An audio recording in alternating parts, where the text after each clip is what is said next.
the Agile brand.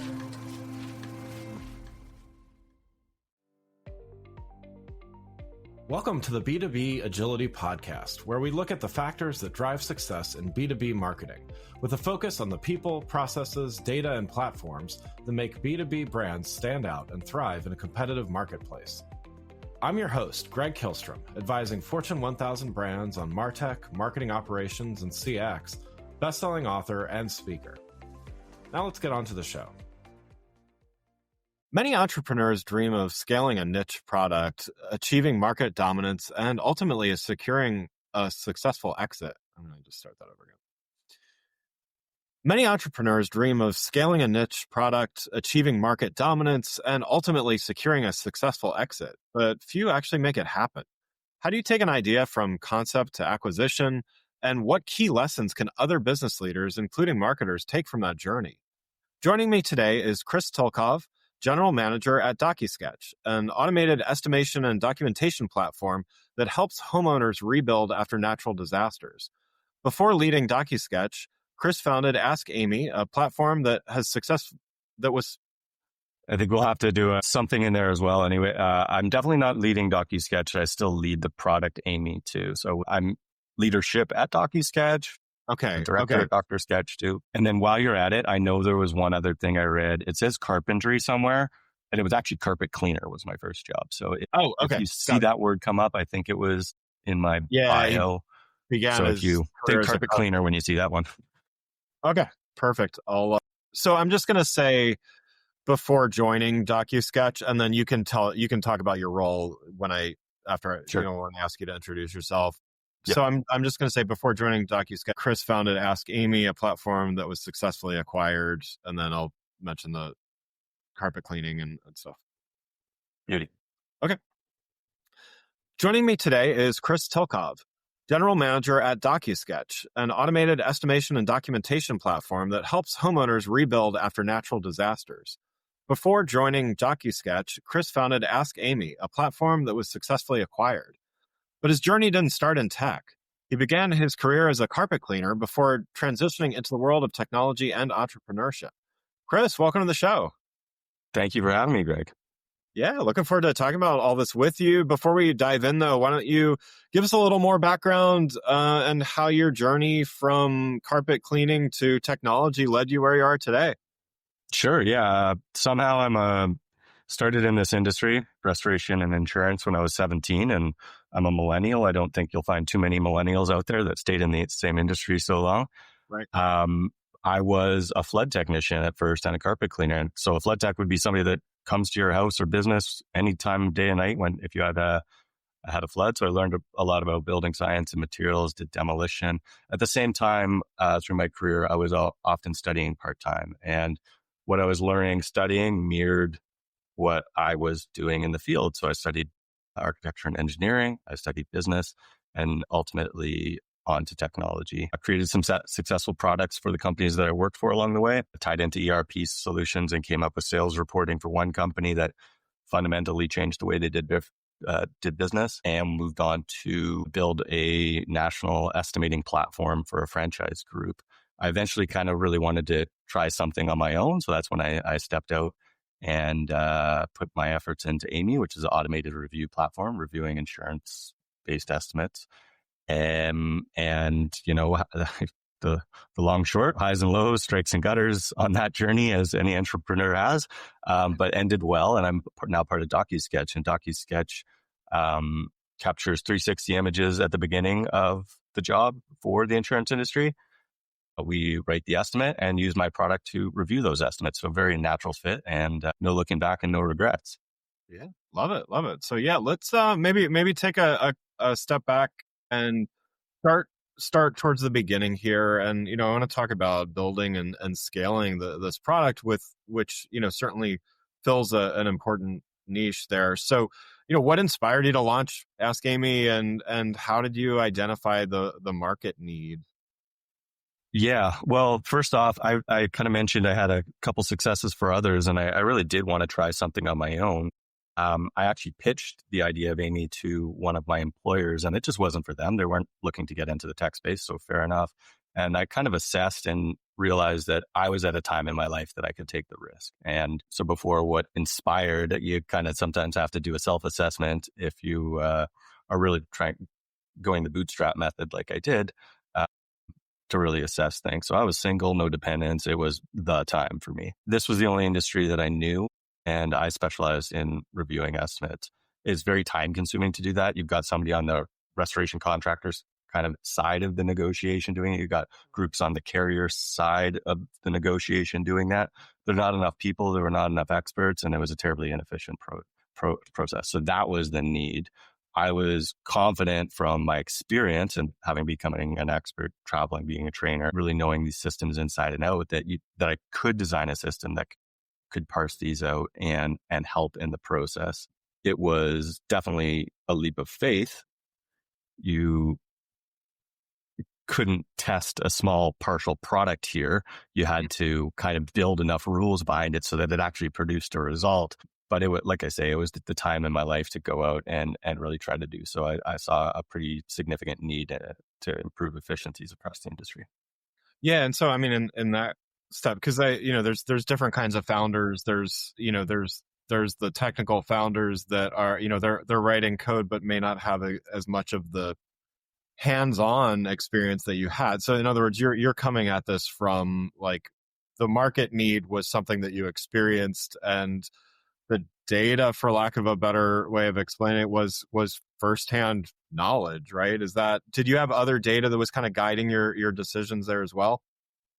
Eventually, I mean, that became helpful when the company grew. We were able to empirically show both time savings and value change in the estimate to make it both more compliant and more accurate. For like the personal experience, every single estimate is meticulously reviewed, and there was very little automation out there. It did quickly become data driven when you do have that empirical value coming. Like today, for example, as part of DocuSketch at the scale we're reviewing billions of dollars in estimates value, and each estimate on average, there's big ones and small ones, but on average will move hundreds of dollars to add additional items in that are warranted work that somebody is really going to be doing in somebody's home or business. And it also will move hundreds of dollars to reduce it for compliance, overages, or mistakes. So we're really bringing the two sides. I don't want to put them on as adversaries, but Sure. They're negotiating. We're really trying to get them to a reviewed and approved estimate quicker with improved cycle times through the use of our combined products, AiME and DocuSketch. Yeah, yeah. And so, this product, obviously very valuable and time saving for this industry, but it fills a niche. And so, it's not necessarily something, consumers aren't going out looking for this. So, when you look at scaling a product like this, and when you look at the competition in the space, how do you, what were some of the biggest challenges that you had in gaining traction? And, what methods, organic growth, partnerships, paid marketing, what methods were used to really scale it? Yeah, I am more on the technical side. So I spent a lot of time on product. It had to be right. And I believe that, you had to have enough rules in this thing to make it presentable to somebody, and they had to be accurate. We're helping people settle, like we're commenting on an estimate to assist them to sell a claim. So it had to be right. And for sales, I really ended up leaning on my reputation in the very beginning. So the product was first kind of built on the shoulders of my reputation. I'd traveled a lot. I'd provided training for both restoration contractors and insurers. I was known for speaking at conferences, et cetera. And now, far and away, the biggest users of AiME are actually DocuSketch internally. So it's kind of like an internal customer as the acquirer. The value proposition that we've created together, from initial documentation to estimating and review, and has had us scale together. We combining those products for a greater one for our common clients now has been a huge catalyst. We're doing, many times over the volume that AiME was doing by itself. Yeah, yeah. And so, certainly there's that, the deep technical knowledge, both technical from a code perspective, but also technical knowledge of what's needed for the business to make a compelling product, that's certainly a key part. What about branding and storytelling and some of those marketing things? Like how much of a role did that help as you were going to market and scaling? Yeah. So yeah, the brand, like I kind of mentioned, the brand at first at least stood on the shoulders of my reputation, but for storytelling, maybe I can tell a story here. So how I ended up at DocuSketch, a big part of it was through somebody I knew. So I grew up in this industry, as we said. I eventually was leading an estimating department and a national franchise group estimating department. When problems with some of the estimates occurred, they kind of go uphill to a certain point to me. And Nelson Higgins, who works at DocuSketch now as well, was in the same position, but on the carrier side. So he ran the review teams and great guy, but we had to figure things out together. So reputation being what it is, when things got to us, we always knew that we could look each other in the eye, get to the bottom of things. Somebody wasn't going to like it at the end of the day, usually me, because I was the contractor and they were paying the bills. But we'd come to like a amenable agreement on things. And where these things can often be seen as adversarial, as negotiating all the time with the same people, he was eventually who introduced me to DocuSketch. His company, he eventually stepped out and was creating an estimating product. That's now DocuSketch Estimating. They acquired his company. And I was introduced and made, becoming part of the product at the very same time. So branding in this case was very much me. I was told by competitors in the industry that were, as they were coming up, that, when we say we're trying to figure out if they're looking at any other products, they'll hear my name as often as they'll hear the product. They'll say, oh, you're working with Tilkov versus, oh, we're working with AiME. So it was very apparent that it was kind of one and the same. I was really transitioning a lot of my knowledge to a database is a lot of what the product was, and learning more from all the experts around the industry and combining it. But yeah, reputation was huge for the brand in this particular case. Yeah. Yeah. And, it sounds like, and I've been through the acquisition process before as well. And, there's opportunities that line up. So, knowing the right people and your reputation, all of those things are a key component of it. But there's also a mindset shift. There are some people that have all those opportunities and they're like, no, I'm going to go it alone and all that. At what point did you like kind of make that mindset shift and say, okay, this, an acquisition is the right move, and, or was it always part of the strategy? I'd say it was always a want of the strategy. I had some early investors earlier on, and I learned a lot from that experience. I had to buy them out to own 100% again. It was just not the right fit. From best I could tell, they wanted to use it for their own internal purposes. Then there were some tire kickers, and I didn't really want AiME, the product, to end up with any one company, just like the investors that were involved in the beginning, that used it for one purpose. So AiME is a very unbiased, attempts to be unbiased, down the middle, helps settle quicker. Not going to add too much for a contractor, not going to take too much out for a carrier, but just have let's bring the industry resources together. So I didn't want it to land with a group that just wanted to use it for one purpose. So I knew that about the product, that I wasn't going to sell out, or maybe one day I would have had to sell out, but it certainly wasn't part of the plan. So I wanted the right fit. And when DocuSketch came along and I understood I was aware of the product. 360 image, it's kind of the source of truth for a claim and documentation around that. And that's where AiME fits as well. We just want to get to the right number, be truthful, honest, put it all right in front of everybody, and help speed up the touch points on the claim, speed up the cycle time. I get to reviewed and approved quicker. So that was the right company at the right time. I mean, by the time it was acquired, it was quite profitable. I'd gone through the tough times, which were very real. It was quite profitable. So I would have loved to have cruised along a few more years at the profitable time. If that's the peak, I don't know. You can never know what would happen if you kept on going the other way. You make the choice. And the last thing for the acquisition was the timing was right. I mean, just like I said, the timing was right for me to go out and try to create a product, and, I could maybe afford to fail and take that risk. The acquisition timing ended up being quite kind of stressfully just within a couple of days of when my firstborn son came into this world. So it created quite the hectic time. We tried to actually avoid that scenario. DocuSketch was great in adjusting timelines to try to accommodate, but when DocuSketch ran 2 weeks late and my child came 2 weeks early, it created some intense time. So quite the week there in the end. Wow. Yeah. Yeah. So what were some of the lessons that you learned through that acquisition process that you might share with some other founders that are, early on, let's say? Yeah, sure. What was very apparent, and probably a lot of people would jump to really quickly, was like our books were well managed, no significant items to clear up there. Our pricing model was very simple and easy to understand. It made sense. We didn't have many options for our clients or exceptions, so we didn't have to sift through all sorts of scenarios. And I learned during that, like, how valuable licensing was as a model. So how much investors liked a licensing model. I didn't necessarily strategically do that purposely. It was the model I picked for, it just made sense to me. And you know what? I guess it was attractive to me as a business owner, and that makes sense how it would be for investors. I mean, in hindsight, to say that reliable recurring revenue is attractive to investors should be pretty obvious. Sure.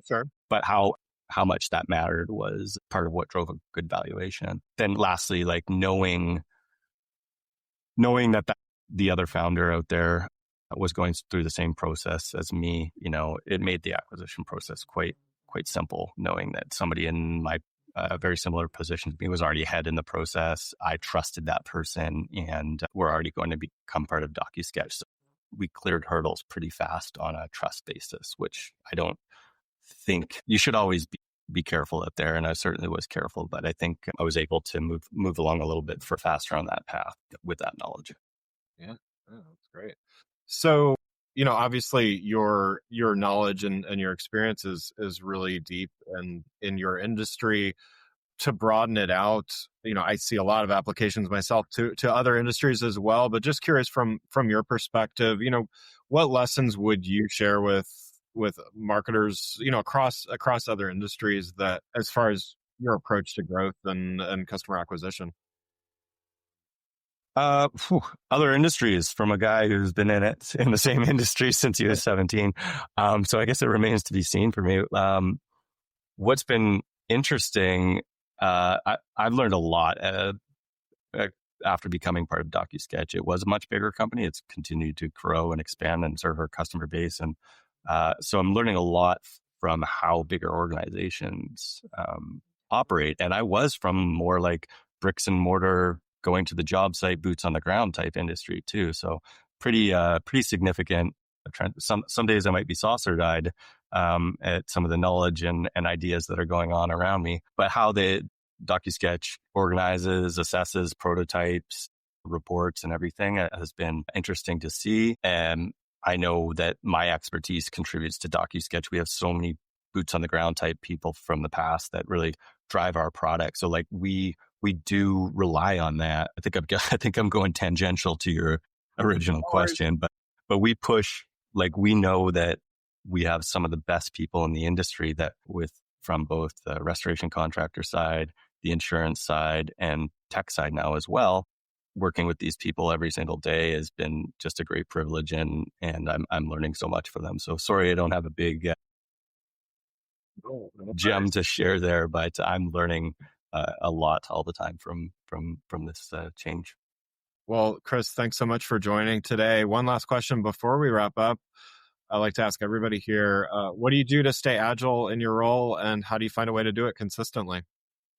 Well, a quick story there is some of the clients that actually come to AiME, this will relate to how I stay agile, I promise, come to AiME, come to DocuSketch. They're actually like the technicians or the project managers. They just try our product. They don't go to their the owner or the operations person. They see it, they see the value. And then after doing a few files, understanding it, they're our introduction to the company. And similarly, some of the biggest successes in my career have been not through asking, but by just doing. Go out, try a product, develop a prototype if you can, hire somebody without asking. Be careful out there too. Don't take these as what you should do right now. But basically, always keep moving. And I hope that most of your listeners are in positions where they can, especially if they're creatives. I hope they're in positions where they can get out there and try new things. And if you are creative and you can't, it might be worth looking for a position that allows you to do that thing. And for managers out there, foster an environment that encourages creativity and stay agile. Love it. Well, again, I'd like to thank Chris Tilkov, General Manager at DocuSketch, for joining the show. You can learn more about Chris and DocuSketch by following the links in the show notes. Thanks again for listening to the B2B Agility Podcast. If you enjoyed the show, please take a minute to subscribe and leave us a rating so that others can find the show more easily. You can access more episodes of the show at www.b2bagility.com. That's b2bagility.com. While you're there, check out my series of best-selling Agile brand guides covering a wide variety of marketing technology topics, or you can search for Greg Kihlstrom on Amazon. Until next time, stay focused and stay agile. The Agile brand.